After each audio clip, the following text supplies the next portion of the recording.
in front of me, so that's why I'm floundering. All right, let's go to our first question. It's from Kareem H. in Lebanon.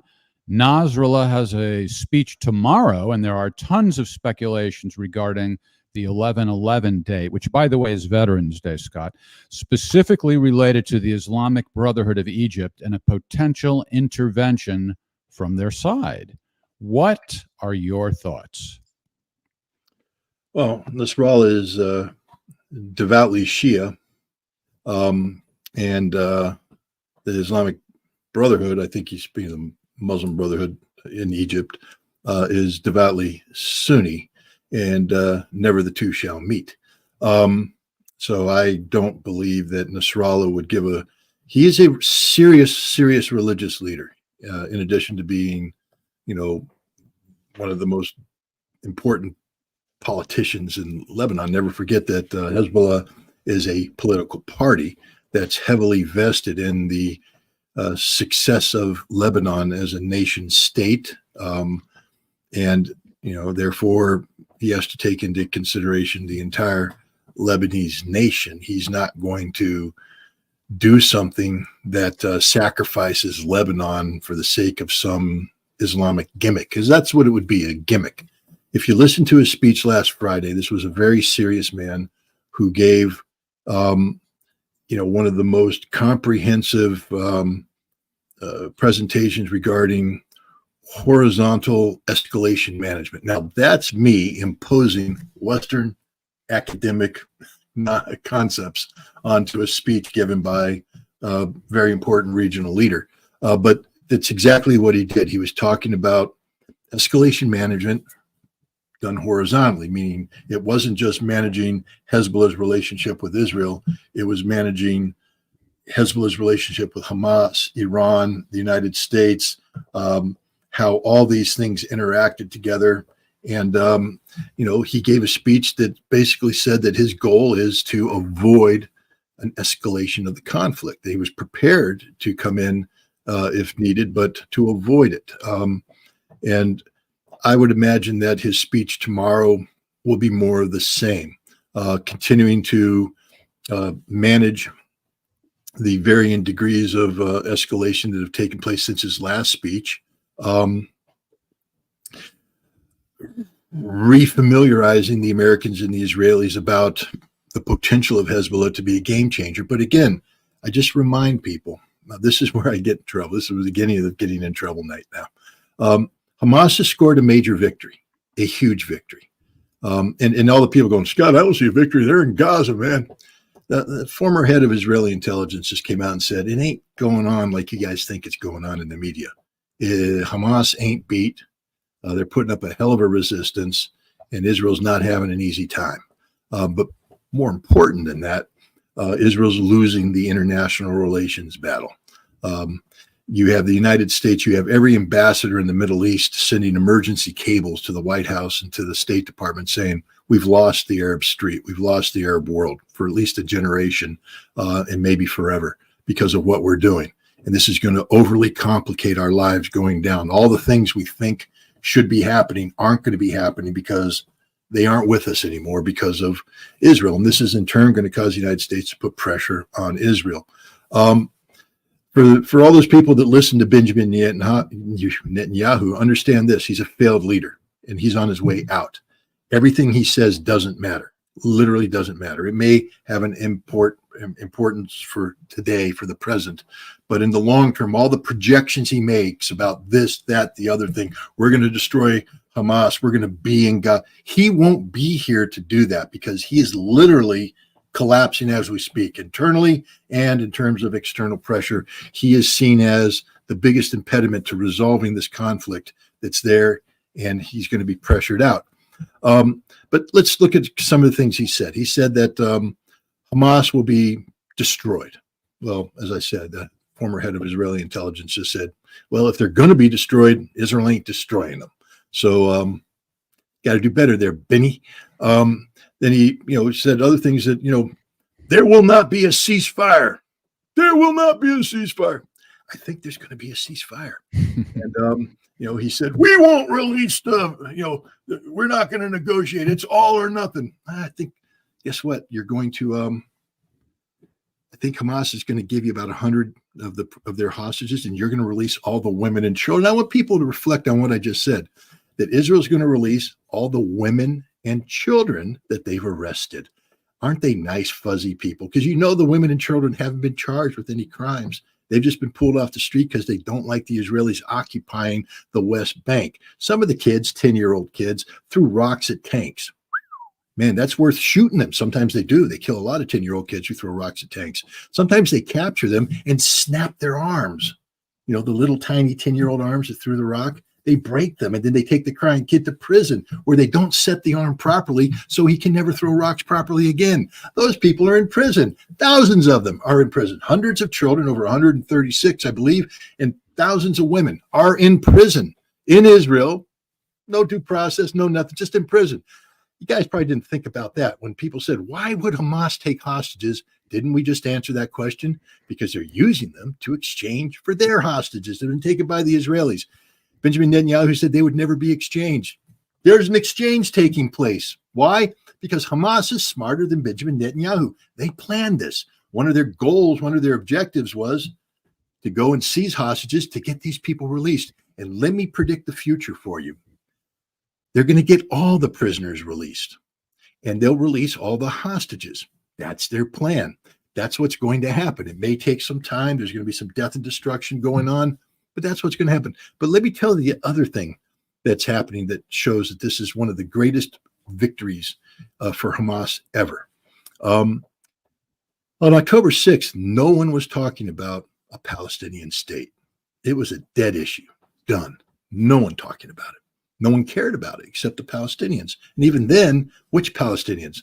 Not, Abbas, the president of Palestinian Authority. He's a total sellout to the Israelis, to the Americans, etc. Palestinian Authority doesn't care. Fatah had sold out a long time ago. The only people that cared were Hamas. Hamas is the only organization that really wanted a Palestinian state. And what did they do? They launched the most successful military raid in modern history. It wasn't an act of terrorism. There was nothing terroristic about what Hamas did. Hamas launched a military raid. Look at the definition of the military raid. One of the things that military raids do is take prisoners. Hamas certainly did that. Surprise attack to gather intelligence. They did that too. A surprise attack to destroy enemy capability. They did that too. And a raid always has a retrograde, which Hamas did, retreating with their hostages back to a prepared defensive position, another trait of a military raid where they awaited the enemy response, hopefully luring them into an ambush, which is exactly what happened. But it's not just the military victory that Hamas has a right to celebrate, and they will. I'm just telling you right now, people for years and years and years are going to be studying this as one of the greatest military raids of modern history, because it was the greatest military raid of modern history. There ain't nothing to compete with what happened on October 7th. And it wasn't an act of terrorism, people. 1,400 dead. It's been down to 1,200. I'm not being too picky on the cat. It's still a lot of people. But fully a third of those or more were military. And of the remaining, it turns out the Israelis killed about 80% of them. So don't blame Hamas. Blame the Israeli Defense Force. They're the ones that took the Apache helicopters to the rave in the desert and shot up all the vehicles. The vehicles the Israeli government was showing you, all the burned out vehicles. Look what Hamas did. Look what. No. It was the Apache helicopters flown by Israeli pilots who didn't know who was good or bad on the ground, so they killed everybody. Literally killed everybody. They're the ones who killed all those people. Now, Hamas killed some too. There was some fighting, crossfiring. People hide into bunkers. Hey, you know what you do when you clear a bunker? You throw a grenade in the bunker. Hamas threw a lot of grenades in the bunkers full of civilians. They died. Guess who else did that? American troops. Read about the taking of the city of Aachen by the American troops as we went in street by street. When we went into a building where there was a sniper, we cleared room by room by room by room. And you'll read the accounts. They throw in a grenade first. They come in, spray it down. And it was a family of 12 there, all civilians, all dead. Tough noogies. I mean, no one celebrates it, but it's just called war. Those people were in the wrong place on a bad day to have a psychedelic rave. But the vast majority were killed by the Israelis, not by Hamas. The same thing. They talk about the Kibbutz Reim massacre. 112 civilians murdered by Hamas. They raped the women. They beheaded the children. They burned the bodies. They didn't do any such thing. think the Israeli government, in addition to admitting that there were no beheaded children, they made that up, have now admitted there's no raped women. Hamas didn't rape anybody. And the burned bodies, they were burned by the Israelis who fired main take rounds into a building, collapsed it, breaking the gas line, causing the building catch on fire, and everybody inside dies. Did Hamas kill some people? Absolutely. But again, I want to remind people, the kibbutzes around Gaza, they're not mom, pa dairy farms, guys. They're militarized neighborhoods. Each one of them has a dedicated security force that has been given weapons, and they have a job to mobilize and fight. So when Hamas is coming across doing their military raid, they have to treat each kibbutz as a military target capable of mounting an effective defense. And guess what? On occasion, a couple of the kibbutzes got their guys out in time. And they were able to repel the Hamas assault. So had Hamas rolled in slowly and properly and politely, knocked on the door, rang it, look up at the, what's that camera thing in the ring thing? Hi, it's Hamas. Open the door. We're here. They'd have died. They assaulted through, as you do with any military target, and you treat buildings. They had all the lists of who on the security teams were. And when they went in and they saw movement, until they could confirm, they had to treat as military, and they shot and they killed dozens of Israelis this way. There's no doubt about that. But the vast majority of the 112 people who died in Reem kibbutz were killed by the Israeli Defense Force, especially not on October 7th, but on October 8th, even in the morning of October 9th, because the Hamas guys were pinned in buildings with hostages. They were actually on the phone with the Israeli forces. The hostages were saying, hey, Hamas wants to surrender. They're talking about giving up, guys. How about doing it? Nope. Boom, boom, boom. Main tank rounds in, killed everybody. The one lady who gave an interview said there were 40 Hamas guys, about 18 of us. When it was all done, all the Hamas guys are dead or captured, and 16 of the 18 hostages were dead, killed by the Israelis. So let's stop this nonsense. This was terrorism. It was not terrorism. But what came out of this? Everybody's talking about a Palestinian state today. Everybody.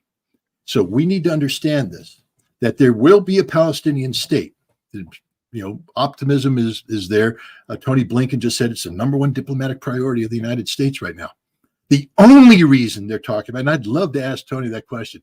Hey, Tony, understand you. Can I call you Tony? Or do you want me to call you? We'll just call you Tony. Hey, Tony, you just said it's the number one priority of the United States. That means it's something that you support. I support the Palestinian state. Did you support the Palestinian state on October 6th? Was it the number one priority of the United States then? Well, no, it wasn't, right? It wasn't. You weren't even thinking about it, right? No. So what made you think about it? Did Benjamin Netanyahu call you up and say Israel supports a Palestinian state and we'd like our good friends Americans to do that? Well, no. You know what caused you to do this? Hamas's attack. Hamas's attack pushed you to do the right thing. So we have to stop viewing the Hamas attack as an act of terrorism. It wasn't. It's a well-planned, well-executed military raid that had distinct political objectives, number one of which was the creation of a Palestinian state. And they're succeeding. It's happening. It never would have happened without this attack. And they're getting the hostages released. Those Palestinians that the Israelis captured. They're doing that. And when this is all said and done, the third major objective will be obtained too. The sanctity of the Al-Aqsa Mosque will be guaranteed. I guarantee you going forward, that's part of the two-state solution, by the way, because that part of Jerusalem now will become Palestine. That's going to be sort of contentious because it's right next to the Wailing Wall, but they'll work it out. There's no reason for them not to. But the point is, Hamas has done a glorious thing if you're a Palestinian. That's why I'm tired of all these, people being called anti-Semitic. Why is it anti-Semitic to actually promote statehood for Semitic people? By the way, the Palestinians are Semites. Anyways, I've been loquacious enough. We can move on to the next question. All right. I should mention that the Scott Ritter Challenge coin is for sale at scottrittermerch.com. And we will once again be giving one away tonight to our beloved audience. If you would like to enter the drawing and you are watching on YouTube, Twitch, or Facebook, all you have to do is go into the live chat and type #coin. Not the word hashtag, the symbol hashtag.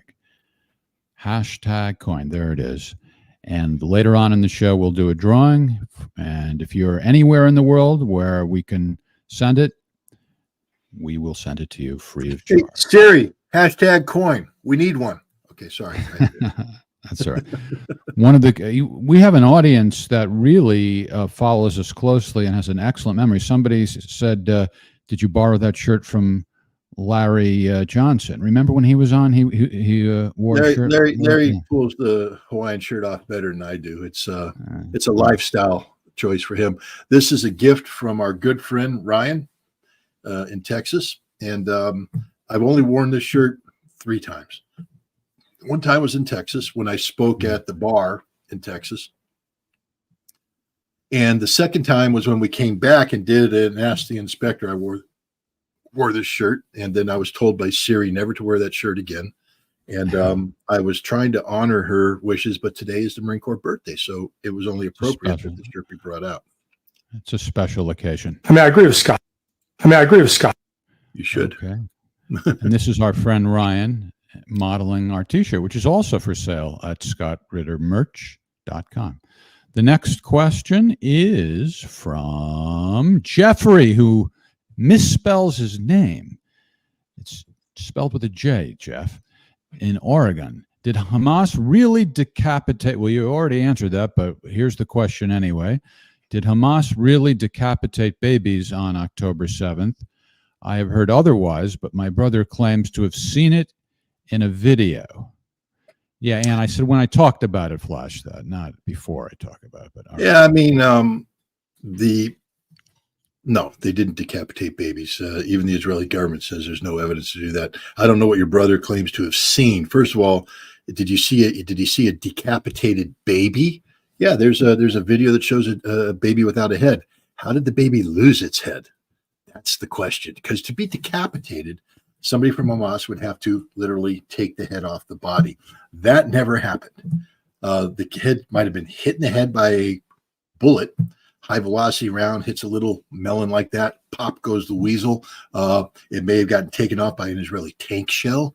It may have been taken off by shrapnel. There's a lot of ways to take a baby's head off other than having a Hamas guy remove it with a knife. Hamas did not decapitate anyone. Talk to the Israelis who were taken hostage.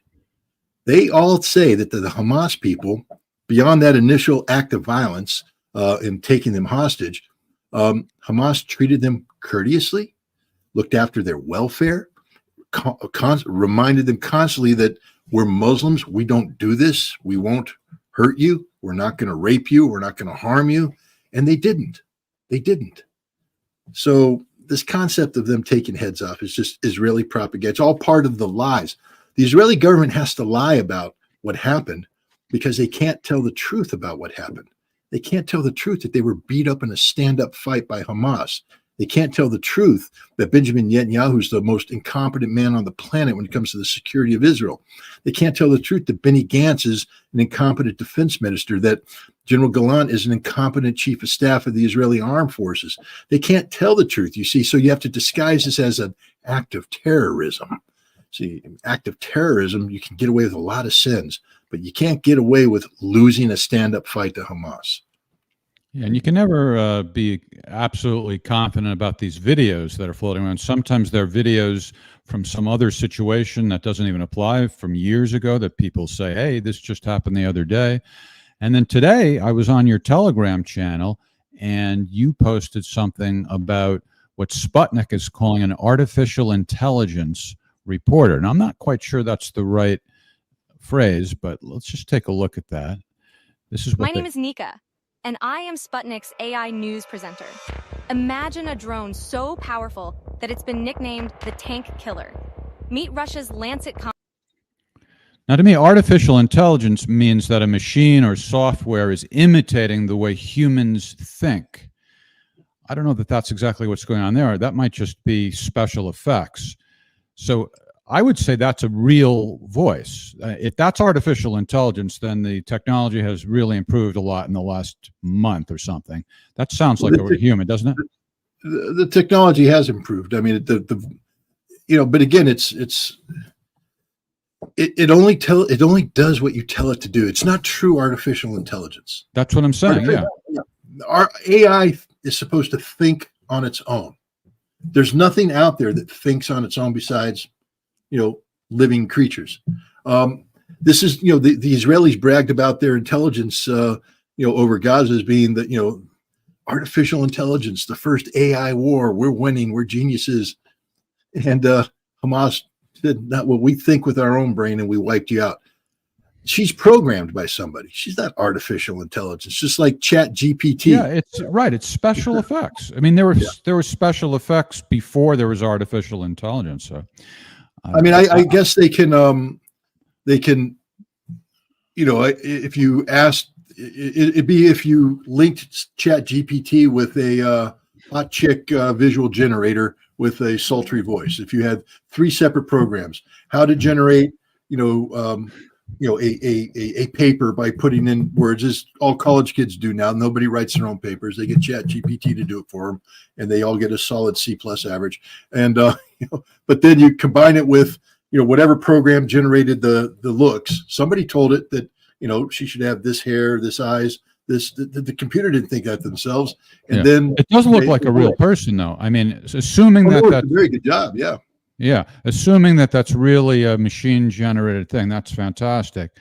But I just don't believe that it's AI voice. I think that's a human voice. Well, anyway, I could be wrong. One way to find out. Ask her on a date. All right. Let's go to the next question from Louis in Mauritania. Sorry about that. Now with the U.S. carriers and guided missile sub in the Middle East, do you think it's still possible for Hezbollah and Iran to go to war against Israel if the civilian deaths continue? And if so, how would Egypt, Jordan, and Turkey respond? Do you think the videos released by Hamas prove or disprove their claims? And the person who submitted this question also, sorry about that, that's a mistake, also submitted a video as an example. So here's the video that this person submitted. I don't know, this has no meaning to me, but maybe you're familiar with it. Well, I think this is a video from Hezbollah showing their anti-shipping missiles, which are basically, I believe, an Iranian copy of a Russian or Chinese probably Chinese anti-shipping model, but been modified by Iran. So the idea, what they're saying here, is that they have missiles that have the range and the destructive capacity to sink the U.S. aircraft carriers. I would imagine that the aircraft carriers are going to operate outside of the operational range of these missiles, just because nobody wants to tempt fate. But the guided missile sub, it's the couple years ago, 20 years ago, I guess, we converted the 4 oldest Ohio class submarines, which were boomers. They're the missile submarines, submarine launched ballistic missiles, Trident missiles, multiple warheads. This thing, we converted 4 of them to be cruise missile carriers. And so they basically, I think they can carry a total of 124 cruise missiles, which seems like a lot, but you run out of cruise missiles pretty quick when you have a war in a target-rich environment. I don't think that Hezbollah is losing any sleep over American cruise missiles. It's not something that's going to be a game changer. There's that word we like to use. Yes, indeed. It has potential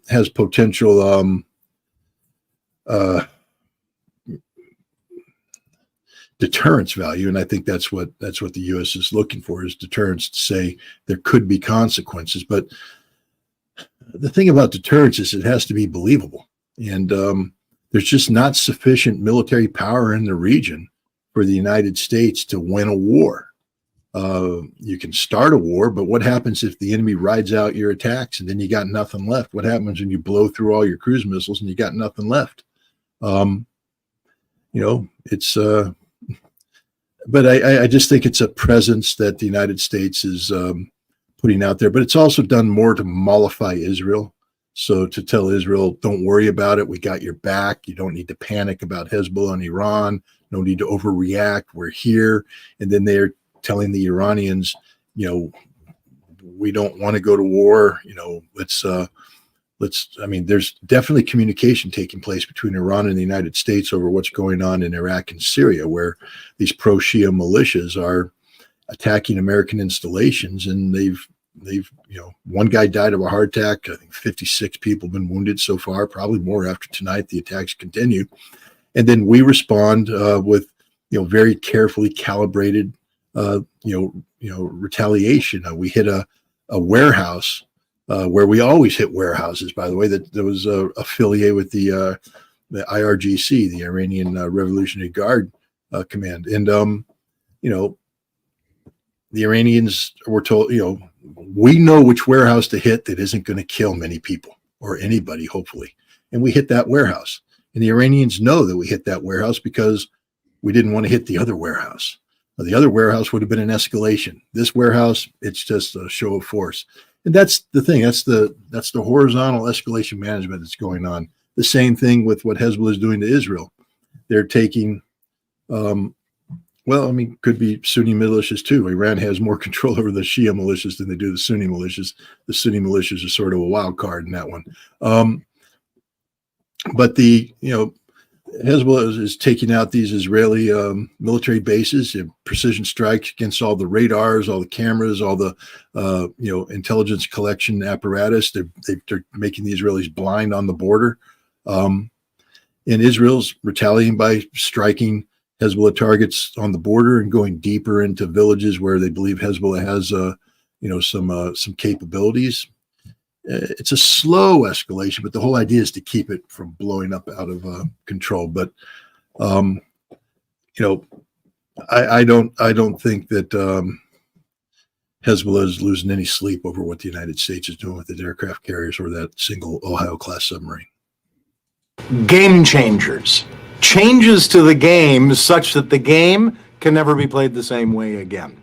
All right, Scott, since it's the Marine's birthday, which makes it practically your birthday, your choice, Marine's choice. Should the next question come from a live telephone caller on hold, a recorded voicemail message, or one of the text messages submitted in advance? Never keep a customer on hold. Never. Okay. You didn't need to even think very hard at all about that. Hello, you're on with our favorite weapons inspector and our favorite Marine. Good evening to all. I have nothing but good things to say tonight to you, Jeff, for your program, and to Scott and everybody that works with you on this program.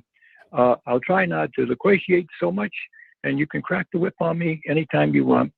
First of all, I want to say you should all have Diane Sayer back on the program very soon. There's a lot to be covered so that we can actually bring peace, not just to the Middle East, but to the whole world. Anyhow, Scott, I have to ask you a question. Being the fact that I cannot see, can you take a card number over the phone and then you put it in so that I could make a donation to whatever the project is, and also purchase a shirt and a coin? Yeah, send me an email and we'll make the arrangement. Do you have any question for Scott about what's going on in the world, though? Well, yeah, I mean, I've heard Scott say a lot in this program and recently on other programs, and he very well covers all of the aspects of Hamas and how everything has come up.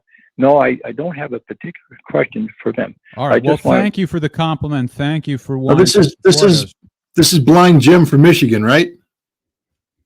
Yeah, this is Old Blind Jim. Old Blind Jim from Michigan. Oh, I remember. You told me about him. I remember. Yeah. Yeah. We'll make sure you get a shirt, and we'll make sure you get a coin, and we'll take care of you. Well, okay. All I need to do is talk to you for a few minutes on the phone. I can give you the contribution over the phone if you can take it that way. All right, we'll figure it out. I don't know how to do it off the top of my head, but we will figure it out. Well, I was asking Scott if he could do it. Well, I mean, I can't take. I mean, I can take a number, but I can't. I don't have the ability to process it. Jeff's the man. Jeff's the man that could do all that. Okay. All right, Jeff, then thank you very much. If you would, I don't know if you can see my phone number on your screen, but if you will text me and give me your number or an email address, then I will proceed to find a way to get hold of you to make the donation. All right. Thank you very much, Blind Jim. We appreciate it. And his Take dog. care. He has a wonderful dog. Hey, by the way, it's Gunny Sargent. Gunny Sargent. Gunny Yes, Sargent. that's right. Gunnery Sargent. Semper Fi. Happy birthday, Gunny. All right. Thanks again, folks. All right. Okay. Take care.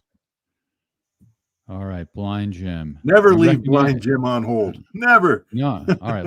Let's take another call then. Hey, you're on with our favorite weapons inspector and our favorite Marine. Hello to you, caller. Are Hello? you there? Yeah. Did you fall Hello? asleep like Can you hear Scott me? did at the Marine Ball? How much Hello? have you had to drink tonight, sir?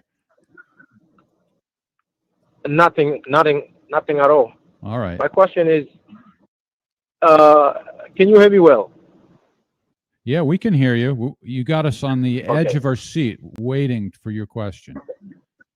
My question to Scott is, if Turkey decided to help Hamas militarily, how would NATO react to that? Okay, if Turkey were to help Hamas militarily, how would NATO react to that?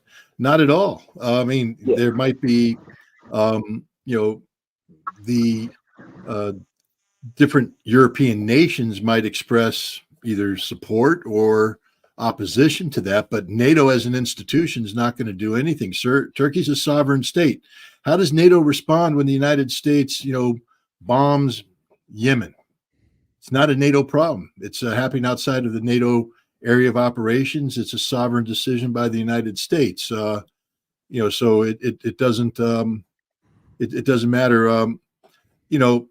The interesting thing will happen if Turkey, is involved in, say, European approved humanitarian deliveries, and they are attacked by Israel. And now Turkey gets in a shooting war. But if Turkey's attacked by Israel and the European Union has expressed